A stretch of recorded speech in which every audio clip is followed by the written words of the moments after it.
কেন আমেরিকার ৮০% মানুষ এই লাইনের পূর্বে বাস করে, যেখানে মাত্র ২০% মানুষ আমেরিকার পশ্চিমে বাস করে? আরও মজার বিষয় হলো, পশ্চিমের বেশিরভাগ মানুষ ক্যালিফোর্নিয়া, ওরেগন এবং ওয়াশিংটনের এই লাইনের মধ্যে বাস করে। পশ্চিমের এই অংশে ১১% মানুষ বাস করে।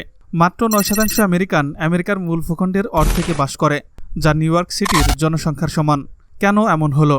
প্রধান কারণ হলো জিওগ্রাফি, বিশেষ করে রকি পর্বতমালা, যা সারা দেশে বিস্তৃত। এটি প্রশান্ত মহাসাগর থেকে আসা বৃষ্টিকে প্রাকৃতিক বাধা হিসেবে কাজ করে। পাহাড়গুলি এত উঁচু যে এগুলো মেঘগুলোকে দেশের ভিতরে প্রবেশ করতে বাধা দিয়ে রেইন শ্যাডো ইফেক্ট তৈরি করে।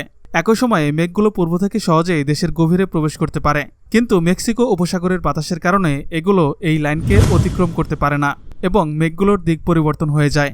বৃষ্টির অভাবে এটি শুষ্ক জমির এলাকা তৈরি করে, যা ফসল উৎপাদনের জন্য যথেষ্ট নয়, আর এটিই জনসংখ্যার ঘনত্বকে প্রভাবিত করেছে।